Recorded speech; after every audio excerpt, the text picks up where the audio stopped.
जिससे हम और आप अच्छी तरह वाकिफ हैं। तमाम हमारे अकाबिरीन हमें तालीम और ताकीद दे रहे हैं कि अमन और शांति के साथ एहतजाज के अमल को पूरा करना है। इसी सिलसिले में मैं अपनी बात आप हज़रात के सामने रखना चाहता हूँ। हमारे नौजवानों ने इस मुल्क के अंदर बड़ी कुर्बानियाँ दी हैं। हमारे अकाबिरीन ने बहुत ज़्यादा कुर्बानियाँ दी हैं। अगर किसी के दिल में ये वहम है कि इस कौम को इस मुल्क से भला कर दिया जाएगा, तो ये हमारी कुर्बानियाँ कभी भी आयदा नहीं जा सकती हैं। और हम इस काले कानून को खत्म करने के लिए अपने कौम की जम्मे की शहादत में पेश रहेंगे इंशाअल्लाह। जब तक ये काला कानून वापस नहीं लिया जाता है, उस वक्त तक हम चैन से बैठने वाले नहीं हैं। हम सर पे कफन बांध के एहतजाज करेंगे। हज़रात गिरामी, आपको ये मालूम होना चाहिए कि आज का यह एहतजाज all India Muslim personal board of committee Samastipur के जरिए मुनाफिक हुआ और इसमें तमाम मिली जमातें, समाजी जमातें शामिल हैं। यहाँ तक भी मैं बता दूं कि इस एहतजाज में हमारे बिरादराने वतन भी शामिल रहेंगे।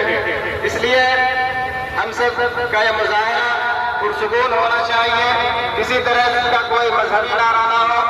इसलिए हम सब की यह जिम्मेदारी है कि हम पूरे मजमे को कंट्रोल रखें। हर आदमी जिम्मेदार है कि अपनी फिक्र करे, अपने बगल वाले की भी फिक्र करें, ताकि हमारा यह एहतजाज पूरे तौर पर सुकून के साथ मुकम्मल हो सके और सरकार के यहाँ यह दर्ज हो सके कि समस्तीपुर से भी वक्फ एक्ट के खिलाफ आवाज उठी है और वहाँ के लोग भी इस कानून से परेशान हैं और लोगों में बेचैनी है। अब मैं दरख्वास्त करता हूँ समस्तीपुर के तजर्बाकार वकील जनाब असगर इमाम साहब से तो तशरीफ लाए और अपने ख्यालात का इजहार करें। अस्सलाम वालेकुम। इस वक्फ बोर्ड अधिनियम जो काला कानून है, उसके खिलाफ आज हम लोगों का विरोध प्रदर्शन होने जा रहा और इसके में हम लोग कई लोग से सारे साथी लगे हुए थे और आप तमाम आए हुए लोगों का खैर मकदम करते हैं, वेलकम करते हैं कि इस गर्मी के मौसम में भी आप इसमें शामिल होने के लिए आए। हम थोड़ा सा बताना चाहते हैं कि ये कानून क्या है। देश में केवल आपके साथ मुसलमानों के साथ ही नहीं, इस देश में रहने वाले तमाम अल्पसंख्यक, चाहे वो सिख हो, पारसी हो, जैन हो, बौद्धिस्ट हो, उनके खिलाफ भी कानून बनेगा। पिछले दिनों आपने देखा जब सीए एनआरसी की बात आई, हम तमाम जो कानून के विद्यार्थी हैं इसका अध्ययन किया कि आप अपना जमीन, मकान और नागरिकता का प्रमाण दो, तो उसमें आदिवासी सबसे ज्यादा प्रभावित थे। मुसलमानों से ज्यादा नेग्रो लोग और आदिवासी प्रभावित होते, क्योंकि वो पहाड़ पर बसते हैं, नदियों के किनारे बसते हैं, जगह जगह वो अपना झुग्गी बना के बस गए और खाना बदोश की जिंदगी गुजारने वाले नागरिक, उनके पास कोई कागज नहीं था। परिणाम यह हुआ कि आसाम में जब सर्वे शुरू हुआ तो लगभग 18 लाख लोग विदाउट डॉक्यूमेंट पकड़े गए, जिसमें 15 लाख हमारे हिंदू भाई आदिवासी को हुई जेल के अंदर कैद करना पड़ा, जो अभी भी वहाँ कस्टडी में है, उनका नागरिकता प्रमाण पत्र नहीं बन पाया। तो इसी तरह जो वक्त कानून है जिसके तहत मुसलमानों की संस्था, मदरसा, मदारिस वगैरह चलता है, इसका चूंकि जो भारत के अंदर में 600 साल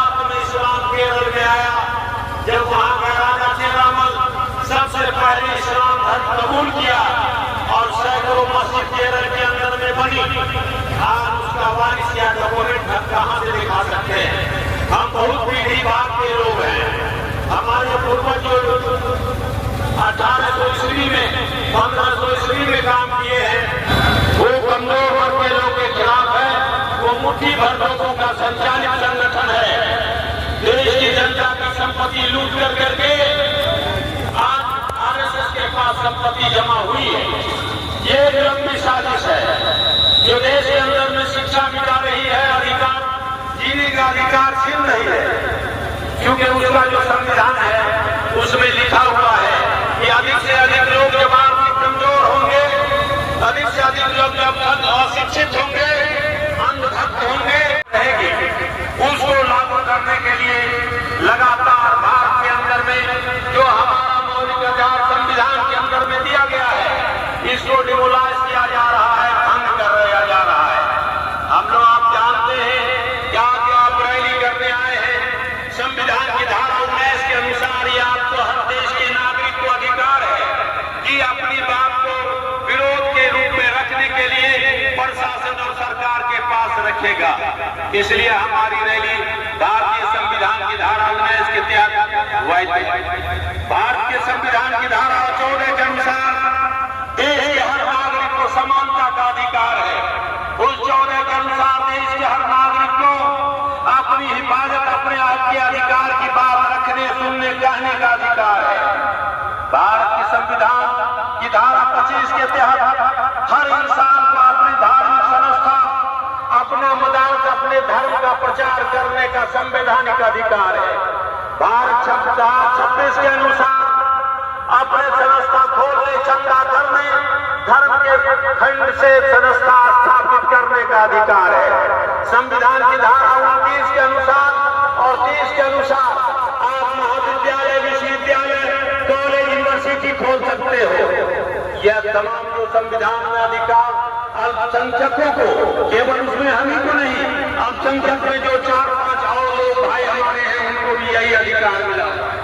उसको डिमोलाइज करने के लिए, उस संविधान को भंग करते हुए भारत सरकार लगातार 2014 से देश के संविधान का अवहेलना कर रही है। हमारे माननीय भीमराव अम्बेडकर का अपमान कर रही है। हम लगातार देख रहे हैं इनके आने पर जब विश्व के अंदर में बाबा भीमराव अम्बेडकर को पूजा किया जाता है। वो बहुत बड़े विद्वान थे, जो भारत तेरे भाषा के जानकार थे। उनका इसी भारत के अंदर में 22 जगह को मूर्ति तोड़ी गई। इस साजिश को समझना होगा। कौन लोग हैं जिनको इस संविधान से नफरत है? हम उसके खिलाफ हैं, हमारी विचारधारा उसके खिलाफ है। और हमें नहीं, देश की जो बेहतरीन सेकुलरवादी लाल झंडे की जो पार्टियां हैं, सीपीआई, सीपीएम माले पूरी जोर से इसका विरोध कर रही है। साथ साथ धर्मनिरपेक्ष पार्टियां, कांग्रेस, आरजेडी भी देश का विरोध कर रही है। आज हमने अपने कार्यक्रम में इन तमाम धर्मनिरपेक्ष पार्टियां को भी आमंत्रित किया है और हमारे साथ देश के तमाम सेकुलर वो विचारधारा के लोग इस लड़ाई में शामिल, दिल्ली से लेकर के समस्तीपुर तक हैं। हम उनका भी समर्थन करते हैं और हम आज शांतिपूर्ण तरीके से अपने मांगों के समर्थन में क्या देश के संविधान की हिफाजत करो, देश के लोकतंत्र हमला करना बंद करो। जो संविधान की धारा 14, 25, 26, 29 और 30 में अधिकार है, उसको बदलने और समाप्त करने की साजिश बंद करो और देश के अंदर में मोबाइल हिंसा, अत्याचार